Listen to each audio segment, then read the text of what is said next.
What is going on, guys? This is Jow at andito tayo ngayon sa Honda CC Driving Center para silipin ang pinakabagong 2026 Honda EDV 160 na road sync.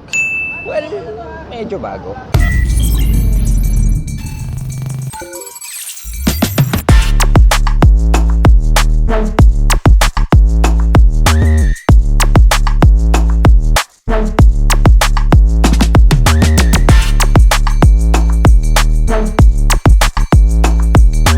So guys, this is the all-new 2026 Honda EDV 160 in road sync. Meron pong dalawang kulay nito, isang matte pearl at itong nasa harapan nyo na quartz metallic brown. Kakaiba to, ngayon lang ako nakakita ng EDV in brown Yung road sync gold yung emblem.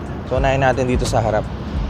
Same old, same old. Andun pa rin yung mataas na windscreen na adjustable. Hindi ko maangat kasi hawak ko yung isang camera natin. So dalawa ang kailangan i-line dito para maiangat nyo. Mataas siya para ma-deflect natin yung hangin in open roads. Ganun pa rin LED turning light na nakalawit. Then sa harap, yung signature headlight na may ganitong klaseng daytime running light sa gilid.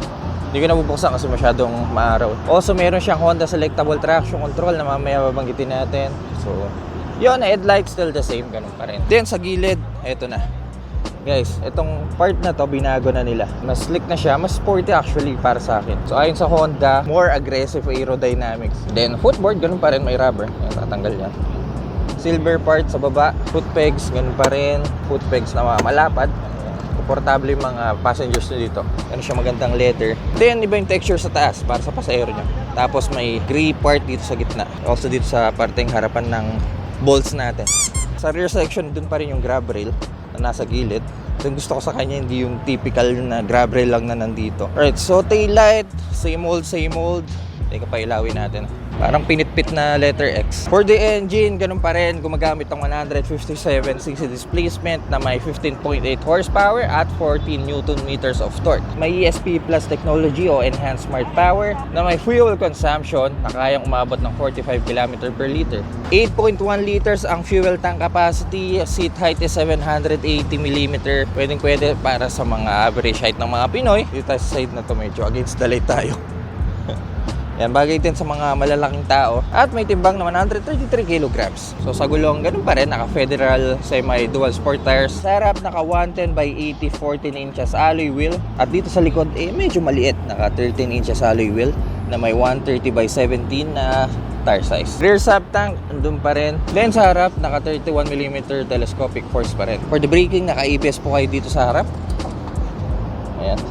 Na may magandang itsura ng alloy wheels. Pero sa likod wala ko ABS, guys. 5-inch TFT display na may road sync. Ganito po ang itsura niya. Bagong lapag sa Pilipinas para sa EDV, pero hindi na bago para sa atin kasi nakita na natin to sa PCX and also sa mga big bikes nila Pero ganun pa man, ganda pa rin tignan. I mean, ito yung fuel gauge nyo. Kitang-kita nyo yung tachometer, speedometer sa gitna. White background, malinis. I think pwede nyo gawing black to. Ito yung switch gear niya. Tandem to na nagpalit. TFT tsaka switch gear. Hindi na tayo masyado mag-in-depth review dito, siguro sa full review na lang natin sa garahe. Sakali mong magkaroon tayo ng ADV review. Sana, hopefully soon. Hindi ko na din muna bubuksan yung road sync. Doon na lang sa garahe. So this is your cockpit. Idling stop system doon pa rin. Malaking button para sa hazard button. O ignition switch. Signature mirrors. Then sa kaliwa. Ito guys for the ADV 160 road sync, meron kayong passing light. Kapag overtake kayo, kapag gusto nyo mauna. Also, ito yung high beam nyo. Angat nyo lang. Then sa baba, ang inyong traction control button. I think pwedeng patayin to. Hold nyo lang. Ayan. May lalabas dyan. Then, ito yung button nyo para sa ating dash. Busina na. Napakaliit. Turning switch. Then, compartment. Ayan. Yan yung compartment. Tignan natin sa storage. Pindot lang tayo dito. May marinig kayong click. At, tada, dami nyo mailalagay dito. Sa battery nga pala to. So guys, this is the road sync version na mabibili nyo sa halagang 174,900 pesos. Ito naman ang EDV 160 in ABS version for 167,400 pesos. So may 500 pesos increase kumpara sa naunang ADV 160. Dito sa ABS version, malalaman lang ng iba na naka-latest ADV ka dahil dito sa part na to. Ayan. Binago na kasi nila to Also yung kulay, I mean, gusto ko yung pagka-puti nito. Napakalinis. Mas trip ko to kaya sa mga matte white ng Honda. Kaya lang dumihin to eh. Onting tama, kita mo agad dito eh. Pero anyway, ang ganda eh. Doon pa rin yung dating LCD display. Walang nabago, ganun pa rin. Sa kaliwa. Ayan. And wala kayong passing light. May traction control nga ata to kahit ABS version lang. Ayan, mayroon. HSTC. For the ABS version, naka silver emblem kayo. Ito na guys, subukan natin. Road Sync in matte white. May dalawang white dito, isang matte, isang pearl. Pero ewan ko, mas dig ko yung kulay nito. Mas pasok sa vibe ko. Pero dito muna tayo, testingin natin. EDV na! Naka 5-inch TFT display na roads. Pugi talaga ng cockpit ng EDV. Gusto ko itong motor na to eh. Guys, trick yung araw. Sobrang init actually, pero maliwanag yung mga binabatong information ng display. Kita mo agad. Then yung button sa kanan, your typical button katulad ng mga nauna. Pero sa kaliwa, ito talaga yun. Kung anong laki nito, kung anong laki niyan, tingnan yung liit nitong part na to. So ito yung binago nila. Actually, trademark setup to ng Honda. Yung ganitong klaseng TFT, tapos yung ganitong klaseng left switch gear. Ito malaking factor din to para sa akin, itong passing light. Sa road sync version lang to guys ha. Dito ay sa ABS wala eh. Mas simple yung ABS version.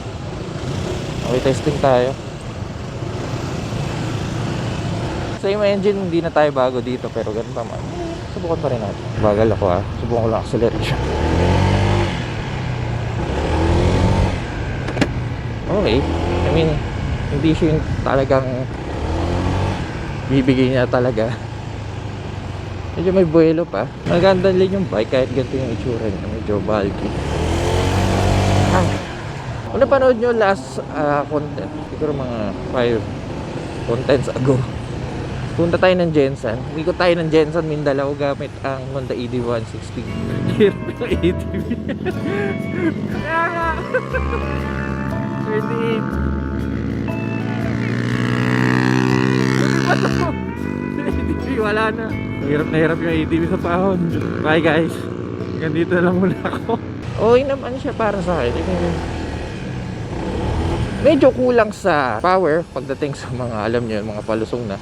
Nabibitin ako kung aminin ko sa inyo. Pero kung pang daily, I mean kung light off-road, dahil naka semi dual sport tires tayo, pwedeng pwede to. Ay, suspension. Medyo matigas yung suspension, special sa rear. Yan o! Drag race o! Wait ako lang.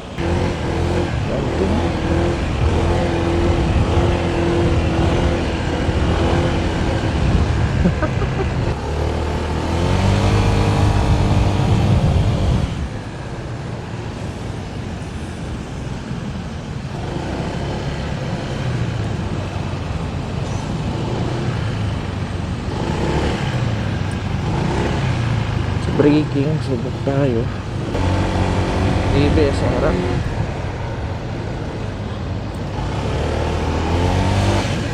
Medyo may slight delay pero maganda na. Mas maganda kung sabay talaga. Kaliwa. Subukan natin. May skid tayo. Just imagine ganitong klaseng kalsada tapos sa'yo may dual sport tires. Mag-skid ka talaga. So mas maganda kung harap at likod ang piga niya. Uy, mali pala.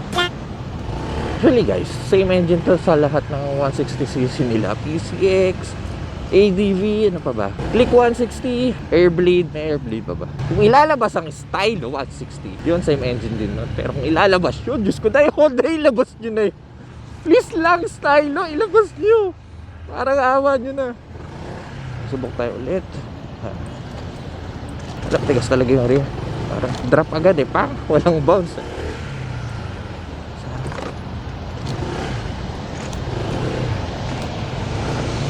Yes. So dito testing tayo na Pren 1 ulit. Kaya tayo tingin ka lang natin front brake. Walang speed. Pero kung rear brake, huwag tayo dyan pintura yan. Rear brake.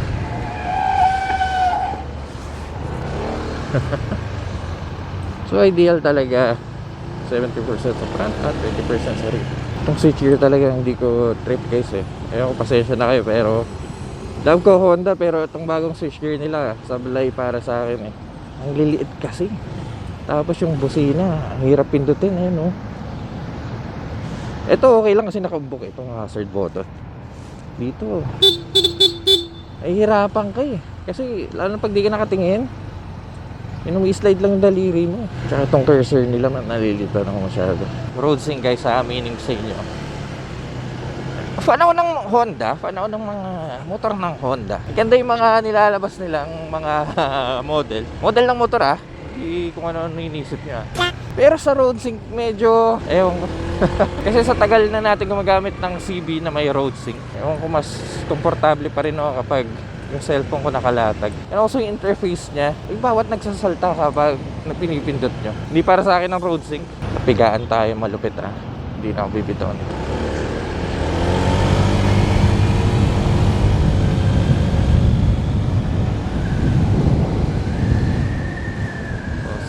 Same old. Walang labis, walang kulang. Pa rin ang performance niya simula noon magpahanggang ngayon. Ang sarap gamitin talaga ng ADV yan. Alam niyo kung dahilan ba't kukuha kayo ng ADV? Para sa akin, unang-una yung itsura niya. I mean, kung OG scooter adventure ang trippings niya, ito talaga eh. So last batch na po ito, Sir Zert. So anyway, marami pang gustong sabihin sa kanya, pero siguro iset na lang natin sa susunod na review. So yun, Honda ADV 160 Road Sync. Kung kayo tatanungin guys ha, EBS version o Road Sync version para sa bagong ADV 160, let me know in the comment section down below. Dito na lang muna tayo at masyado na mainit. Kaya bago yan, gusto ko muna pasalamatan ang Honda dahil imbita tayo sa launching ng bagong motor nila. Kaya mga k-device, kung nakatulong ang video na to, kindly leave a like at kung mahilig kayo sa mga ganitong content, huwag kayong mag-alala dahil nasa tamang channel kayo. So make sure to press the subscribe button dyan sa baba. So sana soon makapag full review tayo sa garahe nito, no?